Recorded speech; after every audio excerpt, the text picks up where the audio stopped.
먼저 이번 주 내내 정치권을 뒤흔들었던 사건이죠. 대장동 항소 포기 논란, 그리고 오늘 있었던 노만석 검찰총장 직무대행의 퇴임까지 일주일 사이에 정말 너무 많은 일들이 벌어졌는데요. 이거 먼저 짚어보도록 하겠습니다. 노만석 검찰총장 직무대행이 오늘 퇴임식을 열고 검찰을 떠났습니다. 당초 퇴임사에서 자세한 입장을 밝힐 것이다 라고 알려졌었지만 이번 항소 포기와 관련해서 구체적인 언급은 없었는데요.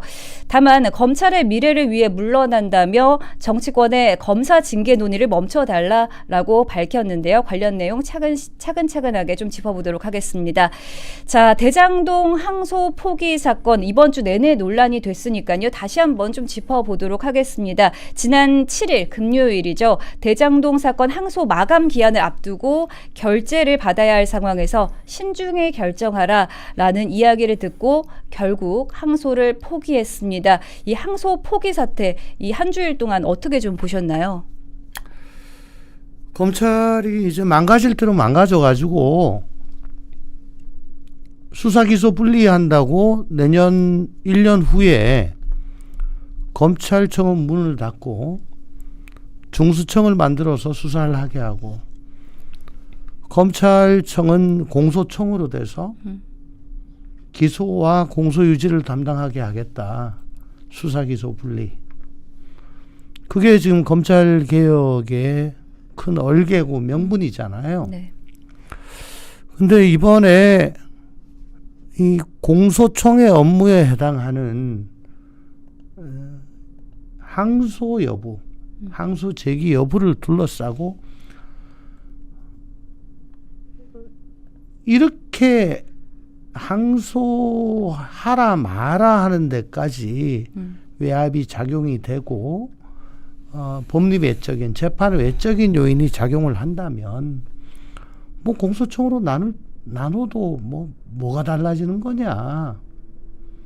그러니까 이 정부가 최우선적인 개혁 과제로 내걸고 있는 검찰개혁, 그 개혁의 명분이 상당 부분 상실되거나 퇴색됐다. 이럴 거면 뭐 골치 아프게 나누고 뭐 법도 바꾸고 뭐라고 그래요? 그냥 뭐 알아가지고 뭐 재판도 알아서 하고 그냥 하지. 그러니까 이 정권과 민주당은 모든 것이 자기들한테 유리하냐 불리하냐 그게 기준입니다. 지금 항명이라 그러는데 무슨 명령에 대항했다는 거죠? 명령을 내렸다는 겁니까? 그렇죠? 그러니까 항명이란 건 명령을 거역했다는 거잖아요. 네. 노만석 대행이 야, 안 되겠다. 도저히 안 되겠다. 이게 뭐 항소 포기하자. 내지 마. 그래서 안 내고는 도대체 그러면 왜 그랬냐라고 지금 물어보는 거잖아요. 그리고 법리적으로 이게 어떻게 되는 거냐. 당신은 무슨 생각했길래 그때 우리한테 그랬냐. 그거 좀 얘기해달라라는 거잖아요. 근데 일주일 동안 노만석 대행은 쭈글쭈글쭈글대고 뭐 주절주절 대고는 결국은 나갔습니다. 검찰의 미래를 위해서 나갔다는 말도 안 되는 소리하고. 이건 항명 같지가 않거든요. 그러면 신중히 판단해라. 종합적으로 판단해라. 신중히 판단해라. 세 번에 걸쳐가지고 신중히 판단하라고 한 정성호 장관에게 대들었다는 건가요? 혹은 그 뒷배라고 여겨지는 용산에서 이렇게 결정을 했는데 거기에 대고 계속 토다는 게 항명이란 건가요? 난 뭔지 모르겠는데 과거에 상사의 부당한 지시 압력에 저항하는 검사들에 대해서 뭐 안미영 검사도 뭐 언뜻 생각이 나고요. 민주당에서는 극찬을 했었습니다. 네. 예. 지금 이 건 같으면 초대형 부패 집단적 부패 범죄잖아요. 네. 근데 그 재산 환수가 지금 거의 안 되게끔 되어버렸어요. 그리고 기소한 죄명 중에 다수가 무죄로 됐다고요. 여기에 대해서는 당연히 항소를 하는 게 관행이고 그건 뭐 생각할 필요도 없어요. 무조건 항소야 이거는. 근데 잘된 거다 못된 거다 어쩌다. 다만 민주당이 저렇게 난리치는 거는 뭐 어떤 사람들은 대장동 일당의 공범이라고도 하고 뭐 관련자라고도 하고 별도 재판이 지금 진행되다가 중단된 이재명 대통령의 존재 거기에 일정 부분 영향을 미치니까 검사들의 이런 저항이 뭐 꼴보기 싫었겠지. 그렇다고 뭐 법을 바꾸고 어쩌고 저쩌고 한다고 하는데 정말 참 서글픕니다. 네. 이렇게 혼란이 이어지는 와중에 오늘 노만석 대행의 퇴임식이 있었죠. 그런데 그 전에 노 대행은 사의를 표명하면서 기자들에게 이런 말을 했습니다. 저쪽은 지우려고 하고 우리는 그럴 수 없지 않나 부대꼈다라고 했고요. 또 현 정권과 검찰이 완전 방향이 다르다. 현재 검찰이 저쪽에서 요구하는 사항을 받아주기 어렵다. 이런 이야기도 했는데요. 여기서 저쪽은 대통령실과 법무부 또 지우려고 하는 것은 이재명 대통령이 기소된 사건을 언급한 것으로 보이고 있는데 이것은 어떻게 보셨나요?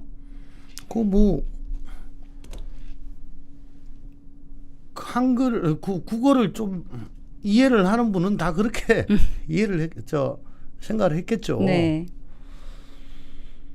어쨌거나 일관된 흐름이 이재명 대통령이 대표 때부터 사법 리스크에 민주당을 전당적으로 동원을 했었고 이제 대통령 되고 난 다음에는 민주당뿐만 아니고 법무부 또 검찰 수뇌부 또 대장동 변호사 출신들을 또 요직에 넣어서 좀 더 효율적으로 이걸 사법 리스크를 컨트롤하는 뭐 그런데 몰두하고 있다고 봅니다. 전 그렇게 보는데 어쨌거나 이 항소 포기가 너무나 얼토당토 않고 난 검사 제가 92년도부터 했었는데 이런 거 본 적이 없어요. 몇 년간 하셨죠? 전 한 20년 했습니다. 20년이나 하면서 본 적이 없는 본 적이 사건이다. 없어요. 그리고 그 이후에도 제가 뭐 주요한 사건들 어떻게 처리되는가 제가 검사는 그만뒀지만은 네. 그거 지켜보지 않았겠습니까? 이런 적이 없어요. 이건 그냥 상식이야. 당연히 해야 되는 그냥 건데. 하는 거예요. 네. 한 번도 의심을 한 적이 없는데 이걸 가지고 항소 포기했다니까 깜짝 놀랐잖아. 네. 이게 뭐야? 그러니까 역시 이 항소 포기하면 이 좋아질 사람 이 이재명 대통령과 대장동 일당이라고. 참 해도 너무한다. 근데 어떡하냐. 항소길이 도가 돼가지고 이제 뭐 엎어진 물이고 주워 담을 수도 없고. 그래서 검사들이 저렇게 반발을 하니까 그거를 무력 진압하듯이 거친 언사로 뭐 개 같은 뭐 짖는 개, 겁낸 개가 뭐 짖는다든가 네, 뭐 어쩌는가 네. 뭐 정말 험한 말들을 동원해가지고 막 비난을 하고 하잖아요. 정말 눈꼴 사납다.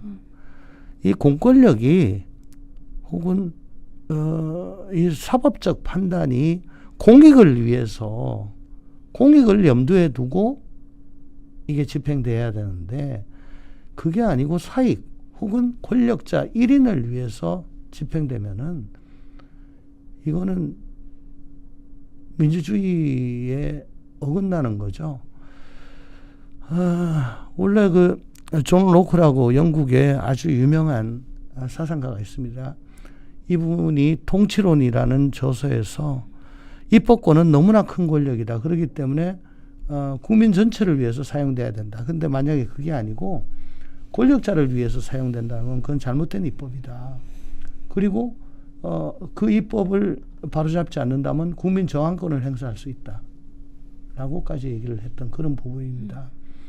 지금 각종 입법들 또 각종 조치들이 자세히 보면은 권력자 1인을 위해서 이렇게 행사되는 거가 보여집니다. 저한테는.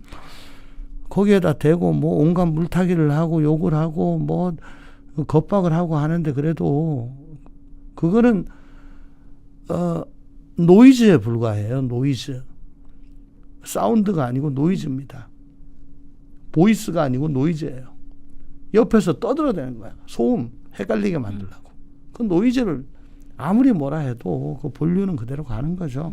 근데 노만석 대행이 퇴임식에서 얘기하겠다 해가지고 네. 참 힘들겠지만 그래도 네가 그 업체로 놓은 거 그 왜 그렇게 업체로인지는 얘기하고 나가는 게 그래도 검찰의 미래를 진정으로 원했다면 그 애초에 얘기했던 대로 퇴임사에서 좀 담지 않겠냐. 그렇게 일말의 기대를 했었는데 역시 뭐 그냥 나갔네요. 그럴 것 같으면 뭔 저쪽은 지우려 하고 우리는 그렇게 못하고 뭐 검찰과 뭐 이 정부의 방향이 완전히 반대로 가고 그런 얘기는 왜 합니까? 냄새만 팍팍 풍기고 말이야. 정말 이상한 사람이야. 그렇죠. 한번 얘기를 꺼냈으면 끝까지 좀 하는 모습을 보여줬으면 어떨까 이런 생각이 들긴 합니다. 자, 다만 이런 이야기는 또 했습니다. 검찰이 국민을 지키기 위해 해온 진심이 받아들여지지 않고 있다. 검찰청 폐지에만 몰두하는 답답한 상황이 지속되고 있다. 이런 얘기들을 했는데요. 사실상 이게 좀 현 정권을 겨냥한 거 아니냐 이런 해석이 좀 나오거든요. 지난 윤석열 정부 때 검찰의 행태를 보면 나는 그랬습니다. 윤석열 정부 때부터 요 다음 정권이 정권 교체가 되건 아니면은 정권이 승계가 되건 상관없이 검찰은 거의 멸문지발을 당할 것이다라고 저는 얘기를 하곤 했었습니다. 왜? 총장 출신이 대통령이 되고 난 다음에 검찰권을 너무 한쪽 방향으로만 행사를 했어요. 네. 그 정점에 있는 것이 김건희 수사를 무혐의를 했었죠. 그런데 그 과정에 검찰총장도 모르게 경호실 별관으로 가서 출장 조사를 하면서 휴대폰을 뺏기고 그 총장한테는 나중에 보고를 하고 난리가 났었죠. 그리고서는 중앙지검에서 무혐의 결정을 했단 말입니다. 그때 거기에 반발하고 들고 일어나는 검사 아무도 없었습니다. 저는 그때 그랬습니다. 검찰은 오늘부로 죽었다. 그리고 기소청, 공소청과 중수청으로 나눠지는 법이 통과가 되면서 검찰은 관뚜껑을 덮은 거고요. 이번에 항소를 포기하면서 관뚜껑에 못을 박았다고 저는 생각을 합니다. 근데 이제서야 그 관안에서 발버둥을 치면서 나 안 죽였어요 하지만 이미 대못은 박혔습니다. 윤석열 정부 때부터 검찰권을 그렇게 편향적으로 행사한 검찰의 자업자득이다. 제가 검사 출신이기 때문에 너무 잘 알지 않습니까? 뭐 누구 탓할 거 없습니다. 검찰의 자업자득이다 이렇게 말씀을 해주셨고요. 이제 국민의힘 쪽 의견 좀 들어보겠습니다. 국민의힘에서는요. 노만석 대행의 사의 표명을 꼬리 자르기다라고 규정했습니다. 그러면서 정성호 법무부 장관의 사퇴와 또 국정조사 특위 구성을 촉구했는데요. 이 신중히 판단하라라고 한 것 자체가 외압이라고 하고 있는 건데요. 이 주장은 좀 어떻게 보고 계십니까? 국어를 이해하는 사람이면 예를 들어 뭐 제가 저 부장이고 네. 조정현 앵커가 제 밑에 있어요. 네. 근데 바빠 죽겠는데 가족들하고 미리 약속을 해놨어요. 해외 여행 가기로. 네. 아, 저 지금 바쁘신 거 안 돼요. 요번에 휴가 좀 갔다 올게요. 갔다 와서 더 열심히 할게요. 그 뭐 여러 가지 사정 보고 신중하게 판단하세요. 아. 예. 처음에 오늘 때인데 그 며칠 있다 또 얘기하니까 네. 뭐 지금 회사 사정도 뭐 지금 바쁜 거 아시죠? 하여간에 뭐 합리적으로 신중하게 판단하세요. 내일 비행기가 떠야 됩니다. 오늘 퇴근하면서 부장님 정말 죄송합니다. 좀 가다. 예, 신중하게 판단하세요. 그 어떻게 가란 얘기예요, 말란 얘기예요. 가지 말라는 얘기죠. 예, 똑같습니다. 더군다나 인사권이 있는 사람이고 그러니까 뭐 그걸 가지고 뭐 그렇게 하고 싶었으면 내가 뭐라고 얘기를 하든 그러면 지휘권을 행사하라고 얘기를 했으면 될 거 아니냐라고 하는데 이 지휘권이란 게 이 벌침 있잖아. 벌침 한번 쏘면은 물리는 사람도 퉁퉁 붙지만 네. 쏘인 사람도 그 쏜 벌은요 곧장 죽어요. 그 벌 함부로 할 수 있는 거 아닙니다. 저는 지휘권이 장관의 지휘권이 마치 벌에 침과 같다고 저는 생각합니다. 더군다나 이렇게 대통령과 연관된 거기다가 성남 시민들과 그 입주민들 원 지주들 그 수천억의 피해를 환수받지 못하게 하는 그런 방향으로 지휘권을 행사했다 라고 하면은 아마 정성호 장관 벌침을 쐈는데 그냥 거기서 사표 냈어야 할 겁니다. 네. 그거 어떻게 견디겠어요? 그러니까 이거는 지금 뭐 민주당도 특검하고 뭐 국정조사 하는데 방향이 반대예요. 뭐 기획수사에 조작 기소다. 그걸 해야 되겠다. 아 근데 잘된 수사라며. 그러게요. 정성호는. 그리고 근데 이제 국민의힘은 이 항소 포기가 어떻게 된 거냐. 그거 하자.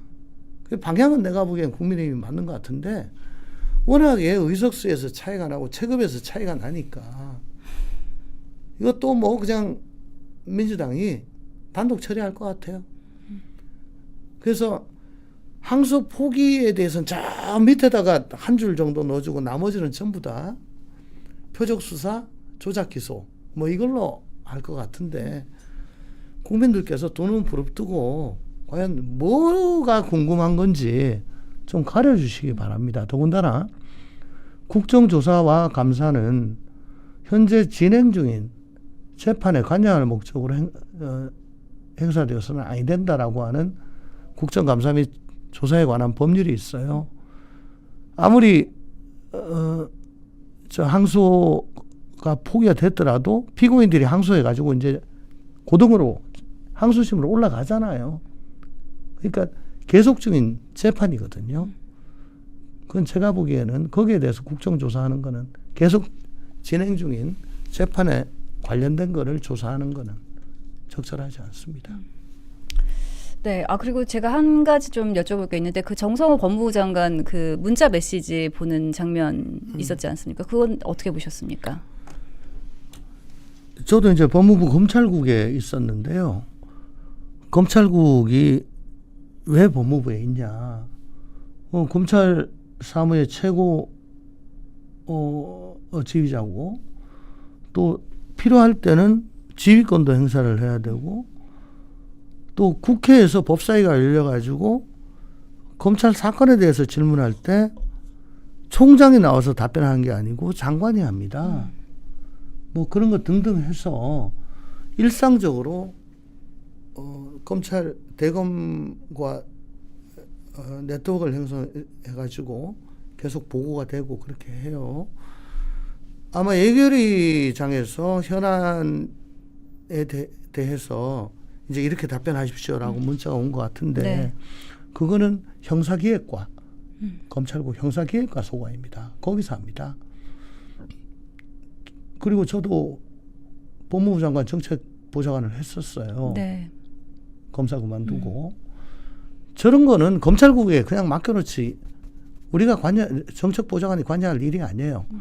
근데 조상호 보좌관이 대장동 변호인이었습니다. 네. 아마 검사들보다는 이 사건 훨씬 더 더 잘 많이 알겠죠. 알 겁니다. 거기다가 처음부터 그럼 법무부로 왔냐? 그게 아니고 민정수석실에 선임 행정관으로 갔다가 법무부에 정책보좌관으로 간 거예요. 그건 굉장한 좌천이거든요. 좌천입니까? 그렇죠. 아니 썩어도 준치인데 용산에 있어야죠. 선임 행정관이면 조금 있으면 비서관도 되고 하는 자리인데 아니 글로 갔길래 왜 저길 갔지? 이상했어요. 가만히 생각하니까 이런 거 대비해서 법무부를 통해서 검찰을 컨트롤하는데 여기가 허브가 되라는 의미구나 라고 생각을 했었어요. 네. 이번에 보니까 맞는 것 같아요. 아까 제가 말씀하셨던 듯이 이제 본류는 한 사람을 위해 향한다 뭐 이런 거랑 좀 일맥상통한다 이렇게 볼 수 그렇죠. 있겠네요. 그러니까 그 컨택 포인트는 민정수석실의 비서관입니다. 근데 이거는 이 사건은 민정수석실의 민정비서관실에서 아마 담당을 할 겁니다. 거기 이태영 비서관 그 대장동 역시 변호인인 걸로 저는 알고 있고요. 네. 뿐만 아니고 여러 가지 사건 많이 했었습니다. 지금 거기에 비서관 4명 중에 3명이 대장동 변호인 출신인데 그 중에서 가장 선임이고 가장 많이 할 거고 아마 거기가 축일 거예요. 그러니까 같이 사건을 했던 조상호가 법무부에 가 있고 이렇게 소통이 되지 않았나. 저 혼자. 네. 제가 옛날에 민정에 2번을 근무를 했어요. 네. 청와대에. 네. 그러니까 정책보좌관도 해보고 법무부도 검찰국도 있어보고 뭐 청와대도 있어보니까 네. 대충은 그렇죠. 프로세스가 보이죠. 그걸 겁니다. 네. 근데 제 추측입니다. 고소하지 마십시오. 네. 잘 알겠습니다. 추측이에요. 네, 아닐 수도 있어요. 네, 조응서 의원님의 개인적인 추측이었습니다. 네, 이제 다음 질문 좀 넘어가 보겠습니다. 이번 사태로 이제 검찰의 수장이 이제 검찰총장 또 2인자인 대검 차장검사 또 전국 최대 검찰청인 서울중앙지검장이 동시에 공석이 됐습니다. 검찰의 이 빅3 모두 자리를 비우게 된 것인데요. 이게 2009년 이후 16년 만이라고 합니다. 자, 이미 검찰청 폐지 법안이 통과된 상황이어서 이재명 대통령이 내년 10월 초까지 후임 총장을 임명하지 않을 것이다. 이런 전망이 우세한데요. 또 애초에 노만석 대행 체제가 이렇게 4개월 동안이나 이어진 것 자체가 이런 검찰청 폐지나 아니면 대장동 사건을 좀 손대기 쉽게 하려고 그런 거 아니냐 이런 의혹도 나오고 있습니다. 이것에 대해서는 좀 어떻게 해석하십니까? 애초부터 이번 일 있기 전까지 검찰청 없어질 때까지 노만석이 대행으로 계속 갈 것이다 라고들 예측을 했고 저도 똑같은 생각입니다. 왜? 네. 어쨌든 총장이라고 오게 되면 거기가 구심점이 되고 리더십을 발휘하게 되고 목소리가 커질 수밖에 없어요. 이번에 정성호 장관이 나 노만석하고 통화는 한 번도 한 적이 없습니다. 응? 그건 대행이기 때문에 그런 거예요. 네. 대행이기 때문에 그 하나 밑에인 차관이 마침 연수원 동기야. 차관이 형 이거 뭐 이러고 저러고 이제 그러니까 장관의 얘기를 듣고 차관이 하는 거예요. 근데 총장이 그렇게 와 있죠. 차관이 그렇게 못합니다. 아, 차관이 그렇게 못합니까? 예. 그렇게 되면은 검찰국장과 반부패 부장 사이에 먼저 실무 책임자들끼리 얘기해가지고 타고 올라가겠죠. 지금 뭐 법무부에서 이렇다고 하는데요. 라고 총장한테 보고하고 또 검찰국장은 대검은 뭐 이렇다고 하는데요. 라고 장차관한테 보고를 하고 그래서 뭐 거기서 또 다시 의견 모아가지고 내려와서 실무자들끼리 하는 그런 식으로 되는데 지금 그리고 좀 보시면은 난 처음에 그 검찰청 폐지하는 법안 그 통과되고 할 때도 국회 나와가지고 뭐 하는 얘기가 뭐 어쩔 수 없죠. 뭐 예 감사합니다. 뭐 앞으로 잘 봐주십시오. 이런 식으로 뭐 하는 것 같았어. 네. 아이고 참나 뭐 어디 소년가장 하나 데리고 온 것도 아니고 참 매갈이 없다. 그러니까 그런 사람을 골랐을 것 같아. 결기가 없는 사람. 네. 그저 뭐 예 알겠습니다. 이래도 좋고 저래도 좋은 사람. 나 같은 놈 같으면 다 뒤집었지. 그래서 검찰청 관뚜껑에 대못질 할 때까지 그 안에서 발부동 치지 않을 그런 형식적인 대행을 하나 갖다 놓은 거다. 그러면 앞으로 어떻게 하냐? 지금 고검장 중에 한 사람을 차장을 시켜서 그 사람 대행으로 내년 10월까지 가려고 할 거예요. 내년 10월까지. 뭐 검찰이 지금 뭐 하여간 난동만 안 부리면 됐거든. 이게 뭐 열심히 잘할 것도 필요도 없어.